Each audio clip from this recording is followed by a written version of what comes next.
नमस्कार दोस्तों, जैसे कि आप लोगों को पता है कि इन लोगों ने कुछ एडिशनल डॉक्यूमेंट लगाए हैं आज की डेट में 1 तारीख को।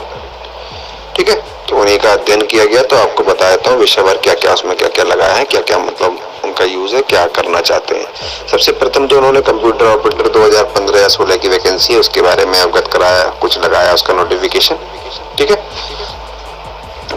फिर उसी का रिजल्ट लगाया कट ऑफ का। ठीक है, फिर वो अपने नंबर ऑफ कैंडिडेट्स का लिस्ट बना के लाए कि ये लड़का वहाँ पे नौकरी कर रहा था, वहाँ से नौकरी छोड़ के आके यहाँ नौकरी कर लिया, कि वो वहाँ कर रहा था बेल, वहाँ फिर यहाँ पे आके नौकरी कर ली उसने। ठीक है, तो इस तरह से वो लिस्ट बना के लाए नंबर ऑफ कैंडिडेट्स की। तीसरा, वो कुछ जजमेंट्स लेके आए हनुमंत शुक्ला का जो, और सौरभ यादव, ये वाइटनर यादव, सॉरी हनुमंत शुक्ला का जो वाइटनर वाला ऑर्डर, वो एक आलोक कुमार वाला जो सब इंस्पेक्टर का ऑर्डर है वो, जो नॉन वाइटनर थे वो, और सौरभ यादव 2013 कांस्टेबल वाला लेके आया है। ठीक है, और ऐसे 3-4 ऑर्डर लेके आए हैं। वो सारे मतलब एक तरह से एडजस्टमेंट समायोजन वाले, एक तरह से समायोजन क्या, हाँ समायोजन ही कह लो, एक तरह से एडजस्टमेंट वाले ऑर्डर थे कि किस तरह से एडजस्ट किया जा रहा है लोगों को। तो बेसिकली वो ऑर्डर सारे एडजस्टमेंट पे लेके आए हैं। और वो लोग जो शॉर्ट नोटिस आया था हम लोगों का, एक्चुअली पता है जो शॉर्ट नोटिस आया था ना, वो अभी इसमें एक चीज और समझ में आई। जो शॉर्ट नोटिस आया था 2017 में हमारे एग्जाम जब हो रहे थे जुलाई में, तो पता है वो शॉर्ट नोटिस सिर्फ जुलाई के एग्जाम के लिए आया था। हम लोगों का एग्जाम तो दिसंबर में हुआ है। इन लोगों को दिसंबर में जब एग्जाम हो रहा था तो उसके लिए भी कोरिजेंडम लगाना चाहिए था। इवन इन लोगों को तो नॉर्मलाइजेशन करने का अधिकार ही नहीं है था, ये कोरिजेंडम भी नहीं लगाए हैं भैया। हमारी जुलाई का पेपर, जुलाई 2017 का पेपर तो हमारा डिलीट हो गया, सॉरी वो हो गया था, क्या कहते हैं, कैंसिल हो गया था भैया, लीक हो गया था पेपर कैंसिल हो गया था। उसमें साफ साफ लिखा हुआ है कि इस तारीख से, जुलाई 2017 की इस तारीख से इस तारीख तक पेपर होगा। उस शॉर्ट नोटिस में मैं तो आज पढ़ रहा था, इवन हमारे दिसंबर वाले पेपर के लिए तो वो भी नहीं लिखा, कहीं हमारे लिए कोरिजेंडम दिया ही नहीं था कि हम इस तारीख से इस तारीख के पेपर दौरान जो पेपर कराएंगे उनके प्रश्न पत्रों का सामान्य, प्रश्न पत्र के प्राप्त अंकों का सामान्यीकरण करेंगे। ठीक है, चलिए ये भी एक चीज अच्छी समझ में आई। अभी इन्होंने लगाया हुआ, आज नजर गई इस पे। और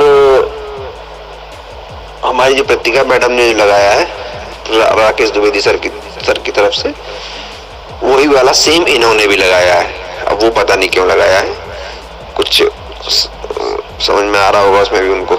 और उन्होंने ये बताया है कि कितनी वैकेंसीज थी हमारी, कितने लड़के सेलेक्ट हुए, लड़के लड़कियां मिला के, और उसमें से कितने लोगों ने ट्रेनिंग ज्वाइन करी, उसमें से कितने लोग मेडिकल फेल या नॉट ज्वाइनिंग है।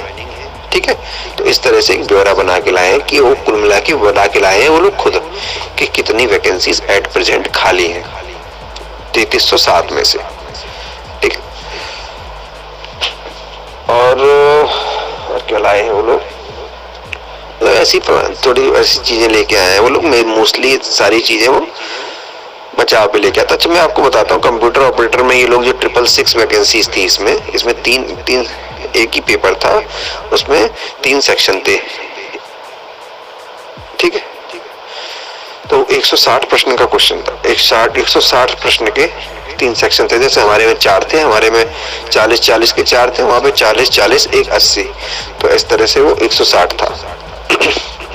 तो भैया हम तो चाहते ही है नॉर्मलाइजेशन हो। हमने कब मना किया, हम तो कहते प्रश्न पत्रों का नॉर्मलाइजेशन हो, उसमें भी प्रश्न पत्रों का नॉर्मलाइजेशन हुआ है। सबसे इम्पोर्टेंट बात, जैसे ये रेलवे का लेके आए थे ना, रेलवे और UPPC Uttar Pradesh power corporation limited का जेड स्कोर वाला लेके आए थे, जो जेड स्कोर का फॉर्मूला वो लेके आए थे भैया, उसमें नॉर्मलाइजेशन हुआ जेड स्कोर में। हम मानते हैं रेलवे नॉर्मलाइज मार्क्स को ही मान लेता है, लेकिन जेड स्कोर फॉर्मूला में एक एडवांटेज होता है, उसमें मार्क्स कम होते नहीं, it will never be decrease, it will always increase. ये जेड स्कोर फॉर्मूला की मेथोडोलॉजी बोलती है, तभी तो ये लोग उस पर बहस नहीं कराए थे। ठीक है, अब इसमें क्या है, अब ये शायद ये लेके आए हैं, ये कोई 13 तारीख में हुआ, 13 जून 2016 में हुआ था शायद ये एग्जाम, या शायद 17 में हुआ हो, जब भी है।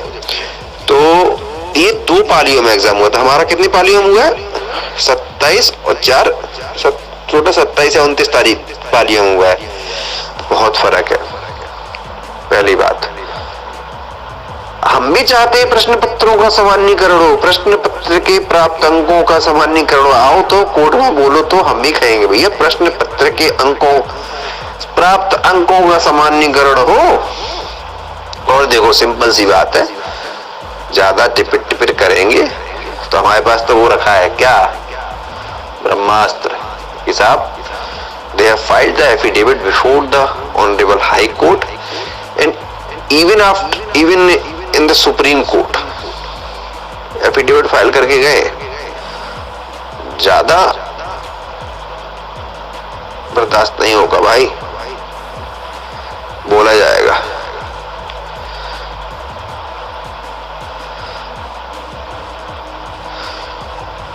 अभी भी इनको ना देखो, इनको एक्चुअली पता है, थोड़ा सा इनके साथ प्रॉब्लम पता क्या है, इनको अच्छी तरह से बजानते हैं कि मुकदमा तो ये जीतेंगे नहीं, ये अच्छे से जानते हैं, लेकिन हवाबाजी तो करनी है भाई। क्या पता 1% जीत जाए, क्या पता हम 1% जीत जाए। पहले कि इलाहाबाद में तुमने क्या करवा लिया, क्या करवा लिया, कुछ नहीं करवा लिया भाई, मेरिट से मुकदमा जीत के आए। लखनऊ में क्या हो गया, क्या हो गया, कुछ नहीं भाई। जज जो था ना, वो जो भी भंडारी जी, वो जज, एक जज दूसरे जज को डिफर कर सकता है, it is not a big issue. उसने भी जजमेंट को कन्फर किया एज इट इज, बल्कि उसमें कुछ चीजें ऐड करी, हमको स्ट्रॉन्ग ही किया।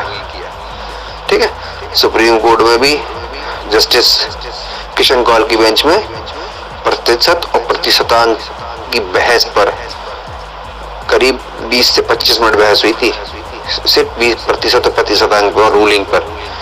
करीब आधे घंटे केस चला था हमारा, और उन्होंने स्पष्ट बोला था रूलिंग होती है वो कॉन्स्टिट्यूशन होती है किसी वैकेंसी का। प्रतिशत और प्रतिशत normalised scores and actual score are totally different. प्रतिशत और प्रतिशतांक स्कोर जो होते हैं, percentile score, percentile equated score और percentage score is totally 2 different terms. ठीक है, और ललित साहब भी समझ गए हैं कि equated score, percentile equated score and percentage score. अगर नहीं समझ पा रहे हो तो एक काम करें, वो लोग ऑडियो अगर बनाइए तो एक बार सुन लें अच्छी तरह से। अब इनके साथ प्रॉब्लम पता है क्या है, इनको एक आस दिख रही है। आस क्या है इनके साथ, ललित साहब हमारी तरफ से पूरी तरह से एग्री है, ठीक, और उनके साथ विनीत सरन भी एग्री है। लेकिन विनीत सरन साहब कहीं ना कहीं थोड़ा सा इनको राहत देने की सोच रहे हैं, क्योंकि उन्होंने थोड़ा ललित साहब को कन्विंस किया है इनके लिए भी। तो वहीं पर ये चीजें कोशिश करेंगे अपने आप। लड़ना चाहिए अपने हक के लिए, क्यों नहीं लड़े, लेकिन हमारे किसी का हक नहीं मारना चाहिए। जो जेन्युइन है वो जेन्युइन है, ठीक। और बेसिकली इसमें कुछ भी नहीं है खास, ऐसा घबराने की जरूरत नहीं है। वो पेपर में इतने ज्यादा इसलिए 318 इसलिए हो गए क्योंकि उसमें वो लिस्ट विस्ट बना के लाए हैं, नोटिफिकेशन लगाए। उसमें पढ़वाना तो 2 ही 3 पेज होते हैं, उतना जजमेंट में क्या पढ़ाना, 3-4 पेज पढ़ाने, जो मेन पॉइंट्स होंगे वही तो पढ़ाएंगे, लेकिन लगाना तो पूरा पड़ेगा ना। या फिर कोई भी नोटिफिकेशन लगाया उसमें पढ़ाएंगे क्या, 2-3 पेज पढ़ाएंगे, तो लगाया तो पूरा गया ना। लेकिन जब जैसे वो कंप्यूटर ऑपरेटर का लेके आए बैकलॉग वाला 666 वैकेंसीज वाला, इसमें भैया अच्छा ये क्या दर्शाना चाहते हैं, उसमें कट ऑफ भी दिखा रहे हैं वो लोग। अरे भैया उसमें तो पता वो लेवल मांगा गया था, वो SC ST की वैकेंसी क्यों नहीं भरी उसमें पता है, क्योंकि उसमें भैया SC ST की कैटेगरी के बच्चे ही नहीं मिले जो क्या कहते हैं वो कर सके, जिनके पास वो लेवल हो। कैंडिडेट्स ही अवेलेबल नहीं थे। फिर क्या ऐसे भाई, जब कोई कैंडिडेट अवेलेबल ही नहीं तो क्या कट ऑफ। तो निश्चिंत रहे, आराम करें, कुछ भी खास नहीं है, बस वो अपने बचाव के लिए चीजें करके आ रहे हैं। और हो सकता है कुछ थोड़ा सा आर्गुमेंट अपने चेंज करके ला रहे हो, बाकी वो जाने भैया। इनके आधार पे तो कुछ भी नहीं खास नया है। ठीक है, धन्यवाद।